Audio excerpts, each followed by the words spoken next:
Good morning, I'm Harley Schlanger from the LaRouche Organization with your daily update for April 22nd, 2021. By now you've probably heard something about the speech delivered yesterday by Vladimir Putin, the president of Russia, to the people of Russia about the present situation and Russia's status and approach to world affairs. Putin was very blunt in addressing the crisis, warning the West that it's gone too far. But what you've probably heard is just the specific warning that he promised a quick and tough response. It was a stern speech. Very little of the real context is reported, largely because the media lies repeatedly on behalf of the military-industrial complex to present Russia as an enemy to the United States and to Western Europe. Typical is this book over my shoulder, The Mafia State, written by well-known lying reporter Luke Harding of The Guardian, who is one of the big promoters, even to this day, of the Christopher Steele lying dossier fabricated against both President Trump and Vladimir Putin. So I think it's important for you to hear a little bit more about what Putin said in the context of the present strategic crisis, especially with the flight forward underway by Ukraine, by NATO, and by the Biden administration to provoke a response from Russia on behalf of a geopolitical drive for a consolidation of unipolar world order around the Great Reset and the Green New Deal. So I'm going to give you some quotes from President Putin and think about this question of Russia as the second greatest or perhaps the greatest nuclear power in the world. When confronted by the series of provocations, the president of Russia is trying to address his people, but also the American people. And the media won't let most of this get through. So I'm going to give you some of what he said.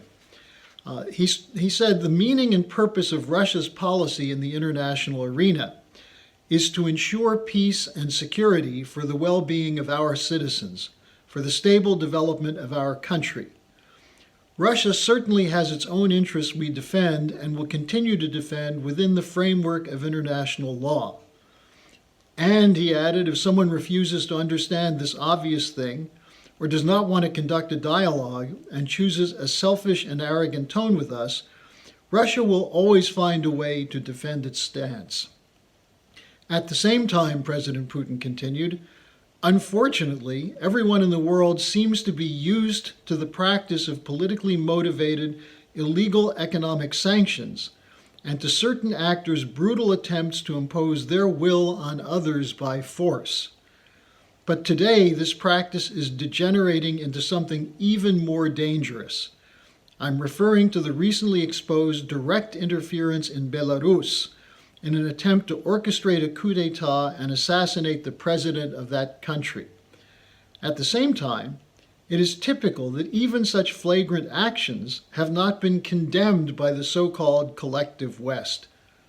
Nobody seems to notice. Everyone pretends nothing is happening, President Putin said. And he goes on, he says, but listen, you can think whatever you like of, say, Ukrainian President Yanukovych, who was overthrown in the February 2014 Maidan coup, or Maduro in Venezuela. I repeat, you can like or dislike them, including Yanukovych, who almost got killed too, and was removed from power via an armed coup. You can have your own opinion of the president of Belarus and his policies. But the practice of staging coup d'etat and planning political assassinations, including those of high-ranking officials, well, this goes too far. We really do not want to burn bridges.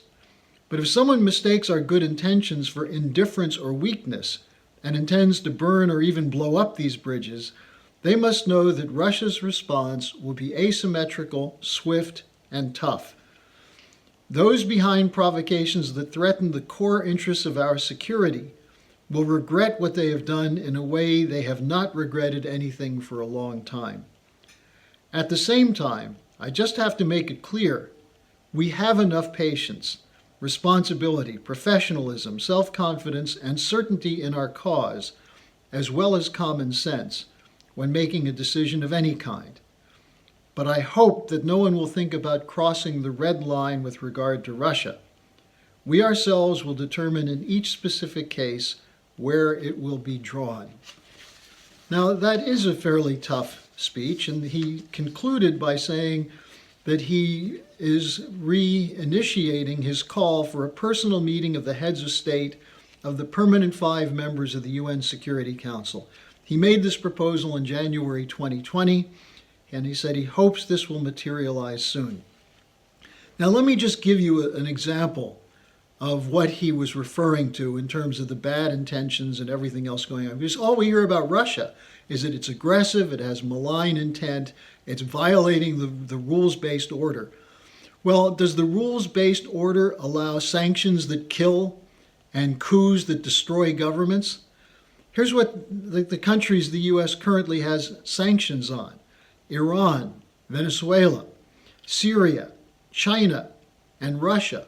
And most of these are based on false flags that have been taken by the intelligence community and weaponized as reasons to go to economic warfare against these countries.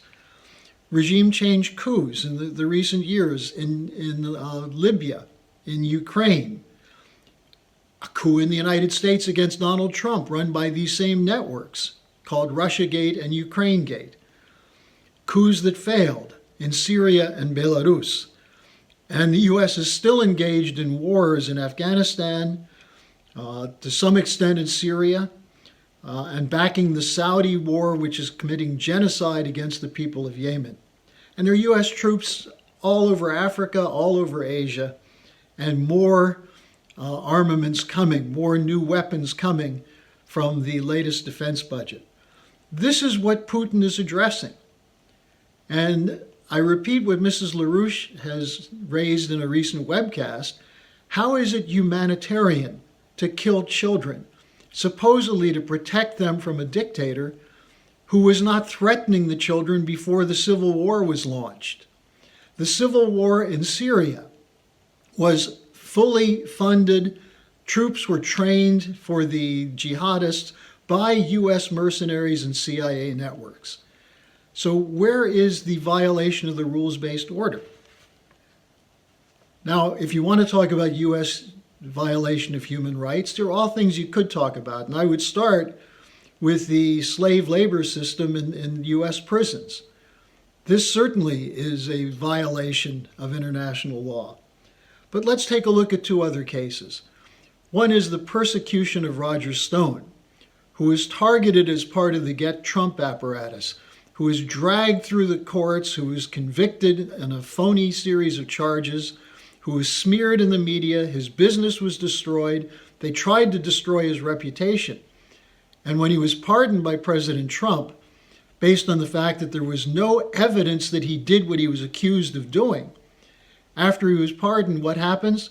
The Internal Revenue Service is coming after him to collect back taxes. He acknowledges he owes back taxes, but he said he can't pay them now because he's been bankrupted by the prosecution or the persecution against him. Is this not an example of a human rights violation? And then, of course, there's the biggest one of all, the case against Lyndon LaRouche, which was a fraud from start to finish, which was declared the worst example of Justice Department and U.S. government prosecution of an innocent man by the late Attorney General Ramsey Clark. So when you listen to Putin's speech, and then listen to what Biden is saying or what Tony Blinken is saying to defend the sanctions policy, the coup policy, and so on, you'll see that the world is in an extremely dangerous situation right now, with military maneuvers going on all over Europe, with the economy collapsing, with the pandemic ravaging countries, over 300,000 new cases in India in one day.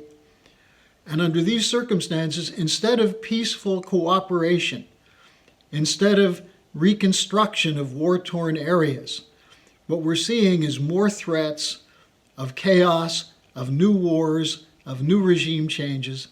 And I think it's in that context that President Putin demonstrated the real statesmanship that's necessary. saying that in spite of all this, we want to talk. Now, we in the United States have a responsibility to make sure that his offer is followed up. So thanks for joining me today. Tomorrow's Friday, so I'll be taking your questions. Send me your questions at harleysch@gmail.com.